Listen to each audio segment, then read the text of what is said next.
욥기 13장 20절에서 28절 말씀을 통해서 내게 알게 하옵소서라는 제목으로 말씀을 드립니다. 욥은 심한 고통을 당하면서 그 고통이 어디서부터 왔는지를 하나님 앞에 내게 알게 해달라고 얘기합니다.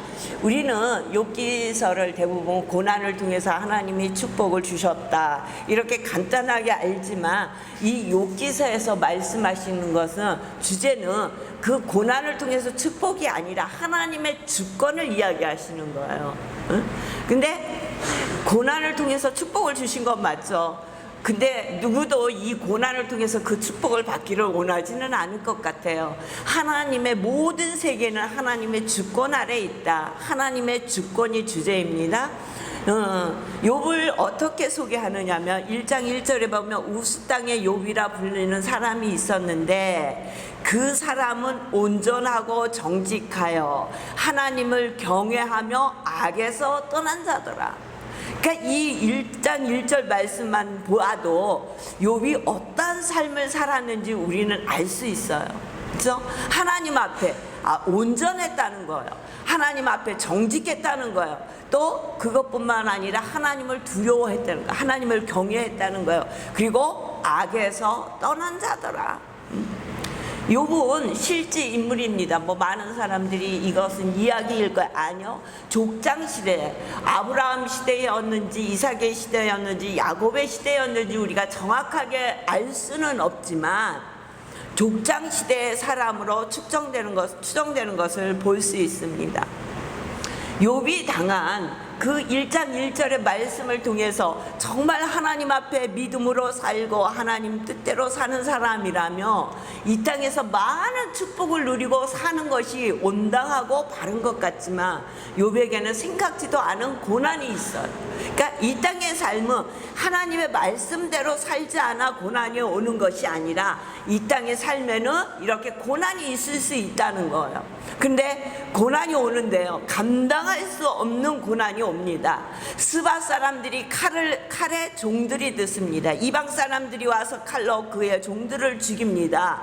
그것뿐만이 아니라 하늘에서 불이 내려서 양과 종들이 죽습니다. 갈대아 사람들이 낙타를 빼앗아가고요, 칼로 종들을 죽입니다. 이걸로 끝이 아닙니다. 모든 재산이 다 날아갔어요. 종들도 날아갔어요. 근데 이걸로 끝이 아니에요. 가장 큰 아픔을 주시는데 그 아픔은 뭐냐면 자식들이 큰아들 집에서 모여서 잔치를 합니다. 음식을 먹고 있는데 갑자기 불어닥치는 태풍에 다 죽습니다. 한 명도 남지 않아요. 10명의 자녀들이 한꺼번에 죽는 거예요. 상상할 수도 없는 일이에요. 일어나서는 안 될 일이 욥의 일생에 일어나는 거예요. 근데 욥은 이 모든 일을 겪으면서 하나님 앞에 뭐라고 고백하냐면 1장 21절에 보니까 내가 모태에서 알몸으로 낳았은즉 또한 알몸이 그대로 돌아가리라. 주신 이도 여호와시여 거두신 이도 여호와시니 여호와의 이름이 찬송을 받으실지어다. 이렇게 하나님 앞에 고백하는 거예요. 주신 이도 여호와 거두신 이도 여호와시니 여호와의 이름이 찬송을 받으실지니라. 이게 정말 온전한 정신으로 이 고백을 했을까요? 근데 저는 온전한 정신으로 그 어떠한 환경 가운데도 하나님과 동행하는 자의 고백이라고 믿고, 욥의 고백은 정신이 없어서 혼미한 상태에 한 게 아니라 정말 하나님 앞에 진정으로 고백을 했어요. 그런데 이걸로 고난이 끝이면 너무너무 좋잖아요. 가장 다 힘들죠. 재산이 없어지는 거, 사업체가 망하는 거, 자식이 한꺼번에 죽은 거, 그것도 힘든데 몸에 고통을 주시는 거예요. 육체를 치시는 거예요. 얼마나 가려우면, 머리부터 발끝까지 얼마나 가려우면 껴진 질그릇으로 몸을 박박 긁어대는 거예요. 우리 가려운 거 잘 느끼잖아요, 가끔. 저는 요번에 수해 나서 막 여기 물을 치고 났는데 그 다음 날부터 발에 좁쌀 같은 게 막 올라오기 시작을 하는 거예요. 응? 얼마나 가려운지 몰라요. 무슨 약을 발라도 안 돼. 근데 이걸 그러면 빨리 지금은 의료 체계가 너무 잘 돼 빨리 병원에 가면 되잖아요. 근데 이 정신이 이쪽에 한쪽에 몰려 있으니까 병원 생각이 나지 않는 거예요. 집에 무슨 연고가 없나, 연고를 바르고 나면 좀 나아요. 근데 막 엄청 가려운 거예요. 거기만 가려운 게 아니라 거기를 긁다 보면 딴 데가 또 가렵기 시작을 하면 이게 감당이 아니에요. 욥기를 읽으면서 욥의 그 가려움이 막 진저리가 쳐지는 거예요. 얼마나 가렵고 힘들면 그 애들 아토피 때문에 고생하는 애들 보면 막 몸에 막 진물이 나고 막 그러잖아요. 그 정도 아닌데도 조금 가려워도 자다가 깨서 막 팍팍 긁고 볼펜으로 막 볼펜 끝으로 이렇게 툭툭툭툭 치는 거예요. 응? 그래서 욥은 얼마나 가렵고 힘들었을까, 얼마나 고통스러웠을까. 그런데 가장 의지하고 힘이 되어줄 부인마저 그를 떠나잖아요. 뭐라고 합니까? 하나님을 욕하고 죽으라고 하면서 부인이 떠나는 거예요. 그러니까 이 세상에서 겪을 수 있는 모든 고통을 다 겪는 거예요. 그리고 있을 때 욥의 친구들이 먼 길에서 3명의 친구들이 옵니다. 이들은 욥의 모습을 보고 7일 동안 아무것도 먹지 못하고 울면서 아무 말도 하지 못하는 거예요. 진정한 친구의 모습은 7일 동안 보여주는 거예요. 그러면서 이 욥기를 읽으면서 이 친구들이 7일 동안 무슨 생각을 했을까? 그 생각이 저를 자꾸 제 뇌에서 스치는 거예요. 도대체 무슨 생각을 하면서 슬퍼했을까? 근데 이들의 속마음이 이제 드러나는 거예요. 욥이 3장부터 자기를 저주하잖아요. 자기 생일을 저주하면서 한탄하면서 이야기를 합니다. 그러니까 이야기를 듣던 엘리바스라는 사람이 욥의 이야기에 대답을 하는 거예요. 야, 너 어떻게 생각하냐? 이런 모든 상황이 너에게 이른 것은 너의 죄 때문이다. 이렇게 얘기를 하는 거예요. 네가 죄를 졌기 때문에 이런 상황이 너에게 왔다. 뭐라고요? 생각하여 보라, 죄 없이 망한 자가 누구인가? 정직한 자의 끊어짐이 어디 있는가? 응? 대놓고 얘기한 거예요. 욥아, 너 생각해봐. 죄 없이 망한 자가 있는지 알아? 다 이런 거는 죄 때문이야. 그렇게 얘기를 하는 거예요. 응? 그 이야기를 들은 욥은 또 변론을 합니다. 너무 괴롭고 힘든 상황이 죽고 싶은 심정이라고 얘기를 하면서 자신은 결백하다고 주장을 합니다. 그 욥이 결백하다고 주장하는 얘기를 듣고 있던 옆에 있던 또 비달이라는 친구가 너의 자녀들의 죽음은 왜 죽었는지 아니? 죄 때문에 죽은 거야. 그들이 죄를 지었기 때문에 죽은 거야. 응? 그들이 죄를 지었기 때문에 하나님께서 그 죄를 그들에게 버려두셨어. 그래서 죽은 거야. 응? 그러면서 뭐라 그래? 하나님은 순전한 사람을 버리지 아니하시고 악한 자를 붙들어 주지 아니하신다는 거예요. 그러니까 순전한 사람에게는 이런 고통이 없을 거라는 거야. 근데 너희 가정에 너희는 느끼지 못하지만, 너는 아니라고 생각하지만 죄 때문에 이런 일이 있다고 얘기하는 거예요. 그러니까 또 욥이 이야기를 듣고 자기가 악하지 않음을 항변합니다. 자기는 깨끗하다고 주장을 하는 거예요. 그러니까 속말이 뭐라고 하냐? 하나님께서 너로 하여금 너의 죄를 잊게 하여 주셨음을 알라. 나는 깨끗해. 나는 하나님 앞에 이런 고통을 당할 죄를 진 것이 없어. 그랬더니 뭐라 그래요? 하나님이 너의 죄를 잊게 하셨대요. 그래서 네가 기억하지 못하고 있다는 거야. 어? 하나님은 은밀한 죄까지 보고 심판하시는데 너의 죄를 잊게 하셨다는 거예요. 이 친구들의 주장은 죄 때문에 너에게 이런 고난이 닥친 거라고 주장합니다. 인과응보. 성경에도 그렇게 얘기해요. 심은 대로 거두리라. 근데 우리가 알지 못하는 것이 있어요. 제가 욥의 주제는 뭐라고요? 하나님의 주권이라고 말씀을 드렸어요. 고난을 당하는 것도 하나님의 주권이에요. 물론 우리의 죄 때문에 우리의 삶 가운데 고난이 올 때 있어요. 그러나 모든 고난을 죄 때문이라고 얘기하면 안 돼요. 그러면 베드로가 하나님의 말씀을 전하다가 감옥에 갇히잖아요. 응? 바울과 실라가 하나님의 말씀을 전하다가 깊은 감옥에 갇혀서 착고에 쳐요. 베드로도 그래요. 그런데 그들은 가장 고통스러운 시간에 뭘 했습니까? 기도했어요. 그랬을 때 하나님이 그들의 착고를 풀어주시고 그들을 나오게 하셨단 말이에요. 그러면 이들이 겪는 고난도 죄 때문입니까? 아니에요. 복음을 증거하시기 위해서 하나님이 훈련시키시려고. 물론 우리가 잘못해서 죄 때문에 고난이 올 때도 있어요. 그 일이 없다고 얘기하는 것도 잘못된 거예요. 그러니까 우리가 어떤 어려움이 있을 때는 회개해야죠. 잘못이 무엇인지를 생각해야죠. 근데 그것 때문만이 이런 일이 우리에게 고난이 닥쳐온다고 생각해서는 안 된다는 거예요. 하나님은 이 일을 통해서 우리를 쓰시려고 훈련하실 때가 더 많을 때도 있어요.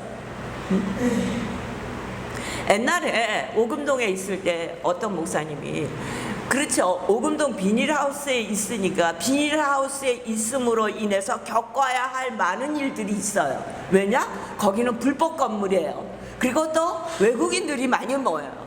그러니까 어떤 분이 경찰에 신고를 했는데 검은 사람들이 너무 많이 와서 우리 동네 공기가 검해지고 무섭다고 신고를 한 거예요. 또 그분이 방송에다 또 그렇게 얘기를 했어요. 우리 교회를 취재하러 나온 방송 기자에게 어떠십니까? 어떤 불편이 있습니까? 그분들 때문에 불편합니까? 얘기하니까 불편을 주는 거는 없지만 우리 동네의 공기가 까매집니다. 그렇게 얘기를 했는데 그게 그대로 방송에 나온 거예요. 그러니까 비닐하우스에서 외국인 사역을 하다 보니 그런 고통이 있는 거예요. 많은 사람들이 찾아와서 뭐라고 해요. 근데 거기서 견딜 수 있었던 것은 그럼에도 불구하고 하나님이 내가 여기서 너와 함께함이라는 걸 보여주신 거예요.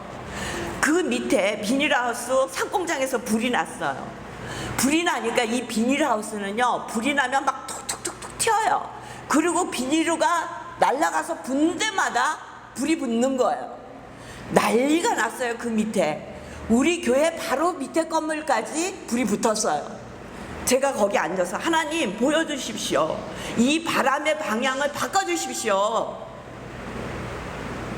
그리고 우리 교회에 어떤 피해도 없게 하시고 이 이상의 피해가 이 동네에 나지 않게 해주십시오. 정말 땅바닥에 앉아서 기도했어요. 놀라운 일이 일어난 거예요. 바람이 우리 교회 쪽으로 불다가 이 바람의 방향이 바뀐 거예요. 그러니까 날라오던 그 불덩어리가 날라오지 않고 반대쪽으로 가는 거예요. 반대쪽에는 조금 내려가면 개천이 있어요. 그러니까 개천에 그 불덩어리가 툭툭 떨어지기 시작을 하는 거예요. 더 이상의 큰 피해가 나지 않았어요. 그러니까 그런 거를 보면서 깨달았는지 안 깨달았는지는 모르지만 그 일을 통해서 잠잠해졌어요. 그 동네에서.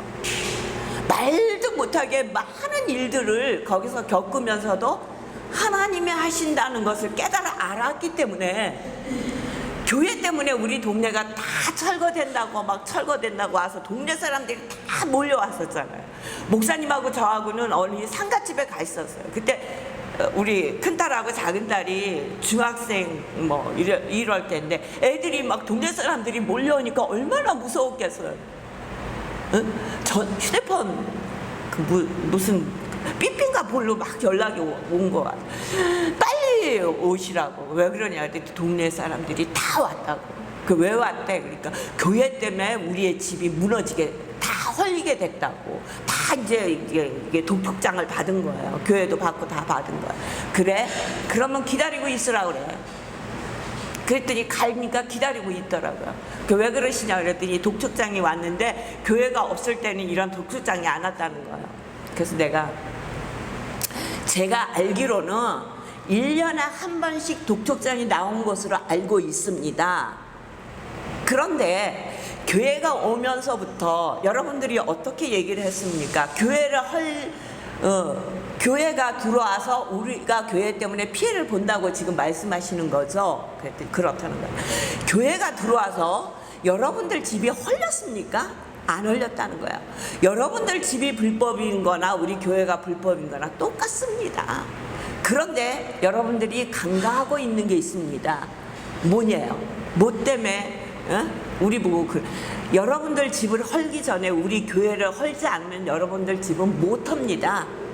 그러니까 여러분들이 해야 할 일은 교회가 헐리지 않게 기도하는 일이 여러분들이 먼저 해야 할 일입니다. 우리 교회가 이 동네에 있는 한 우리 교회를 헐지 않고 여러분들 집을 헐러 갈 수 없습니다. 그러니까 그렇게 알고 가시라고. 그랬더니 뭐 죄송해요, 미안해요. 그 뒤로부터 이게 컴플레인 거는 사람이 한 명도 없었어요. 이런 모든 일들이 우리가 이 땅에 살면서 겪어가야 할 많은 일들이 있지만 그런 일 중에도 하나님의 주권이라는 거예요. 헐러 왔다. 우리가 죄를 져서 교회가 죄를 져. 죄는 죄죠. 불법 건물에 있었으니까. 응? 그러니까 불법 건물 안에 있으니까 그런 일을 당하는 거는 당연한 거예요. 근데 모든 것을 죄 때문이다. 이 욥의 친구들처럼 얘기하면 안 된다는 거예요. 하나님의 뜻이 있으시다는 거예요. 우리가 요번에 수해가 차서 정말 냉장고라도 쓸 수 있을까? 냉장고 못 쓴대요. 김치 냉장고 어저께 그저께 왔는데 가망이 없대요. 그래도 조금 며칠 더 두고 보자고 그래서 알았습니다. 더 두고 봅시다. 그렇게 얘기를 했어요. 다 버렸잖아요. 강대상은 막 곰팡이가 시퍼렇게 올라오는 거예요. 오늘 아침에 우리 외국인 성도님들이 와서 예배 드리는데 이게 있으면 안 되는데 냄새가 또 곰팡이 냄새가 얼마나 나는지 몰라요. 그래서 아침에 와서 또 강대상, 작은 강대상 뒤에 놨던 장의자에서 물이 계속 올라오고 곰팡이 냄새가 계속 나니까 치워버렸어요. 오늘 아침에 싣고 갔어요. 일찍. 응? 그리고 뭐 다 버렸잖아요. 앰프도 버리고 강대상도 버리고 악기도 키보드도 버리고 다 버려서 뭐 남아 있는 건 의자밖에 없어요. 뭐 아무것도 없이 다 버렸어요. 그러면 이것이 우리가 하나님 앞에 바로 살지 못하고 하나님 앞에 죄를 지어서 재난을 당한 거냐, 죄를 당한 거냐 생각해 볼 문제라는 거죠. 물론 잘못한 거 있어요. 회개할 거 있어요. 회개해야지. 이번 기회를 통해서 우리의 잘못을 회개해야죠. 그러나 이것은 하나님의 뜻이야. 그냥 버릴 거 버리고 새 걸로 쓰라는 하나님의 뜻으로 받아들였기 때문에 몸은 힘들고 너무너무 힘들어요. 그런데 감사한 거예요. 딱 들어서 기도하는데 하나님 감사합니다 그랬어요. 버릴 거 다 버리게 해주세요. 우리 속에서도 악하고 더러운 거 다 버리게 해주세요. 보이는 물건만 버리는 것이 아니라 우리 속에 잘못 갖고 있는 마음까지도 다 버리게 해주세요. 치워도 진흙이 나오는 거예요. 지난주에 말씀드렸잖아요. 우리 속에 죄가 쓸어내고 해도 죄가 나오는 것처럼 여기서 오늘 아침까지 진흙을 이렇게 파내면은 계속 나올 것 같아요. 그냥 놔둬도 나와. 그냥 응? 계속 나오는 거야. 막 다 씻고 또 이렇게 좋은 강대상을 크리스탈 강대상을 언제서 보겠어요. 제가 이렇게 비싼 강대상을 제가 돈을 주고 나는 상상조차 할 수 없는데 하나님이 주시더라고. 또 앰프도 우리 권사님 조카를 통해서 그 목사님을 통해서 우리가 앰프를 살려니까 어떻게 알아봐야 될지를 모르겠는 거예요. 인터넷에 들어가서 알아봐도 모르겠고 윤석 성도가 막 여기저기 근데 그분을 통해서 음악을 하시는 방배 신학에서 음악을 가르치시고 계시는 교수님을 통해서 그분이 다 알아봐서 음악을 하시는 분이니까 이런 앰프나 이런 소리에 얼마나 민감해요. 그러니까 이거를 딱 골라서 이거 설치를 해주고 가신 거예요. 얼마나 감사한지 너무너무 감사한 거예요. 감사할 일을 이루 말할 수 없어요. 말로 다 할 수 없는 감사가 이번 수혜를 통해서 넘치게 하나님께서 감사할 조건을 주시는 거예요. 그러니까 죄를 졌어? 너 죄 때문이야? 아니라는 거죠. 하나님께서 깨닫고 하나님께서 은혜 주시려고 어떠한 일을 우리에게 겪게 하실 때도 있다는 거예요. 어렵고 힘든 상황이 되시며 여러분 불평하고 불만하지 마세요. 욥처럼 주신 이도 하나님, 거둬가신 이도 하나님이에요. 하나님의 주권을 인정하세요. 우리가 믿음 생활을 한다는 것은 우리의 삶의 주인이 내가 아니라 하나님이심을 고백하는 거예요. 그 하나님 앞에 사는 거예요. 그러면 하나님께서 행하시잖아요. 때로는 우리 마음에 맞지 않아 우리가 불평할 때도 있죠. 어떻게 이렇게 하실 수가 있습니까? 그런데 그 뒤에 돌아보면 그것도 하나님의 은혜였더라고요. 여러분, 감사하시면서 사세요. 그리고 하나님 앞에, 오늘 본문은 욥이 친구들과 얘기하다가 첫 번째 변론을 해요. 세 사람과 변론을 하다가 다 쟤 때문이다, 쟤 때문이다, 쟤 때문이다. 근데 하나님 앞에 기도하는 내용이 3장 20절에서 4장까지의 욥의 기도의 내용이에요. 하나님, 도대체 내가 저렇게 쟤 때문이라는데 내 젊어서부터 진 죄가 무엇입니까? 그리고 나에게 두 가지 일을 행하지 마시옵소서. 그것은 주의 손을 내게 대지 마시오며 주의 위엄으로 나를 두렵게 하지 마시옵소서. 하나님, 재난과 고통을 또 공포와 환난을 내게 더 이상 주지 마시옵소서. 내가 잘못한 것이 있으면 하나님, 젊어서부터 내가 잘못한 게 있으면 기억나게 하여 주시옵소서. 이렇게 하나님 앞에 기도하는 내용이 오늘 본문의 내용이에요. 우리도 하나님 앞에 저와 여러분은 기도하는 삶을 사시길 주의 이름으로 축원합니다. 어렵고 힘들고 두려운 상황이 여러분 앞에 있습니까? 너무 힘들어 기도할 수 없을 때 있습니까? 하나님, 그럴 때에도 하나님 앞에 무릎 꿇고 기도하시는 여러분 되시기를 주의 이름으로 축원합니다. 호세아서 6장 1절에 보니까 오라 우리가 여호와께로 돌아가자. 여호와께서는 우리를 찢으셨으나 도로 낫게 하실 것이요 우리를 치셨으나 싸매어 주실 것입니다. 저와 여러분이 이 말씀을 믿으시고 승리하시는 여러분 되시기를 주의 이름으로 축원합니다.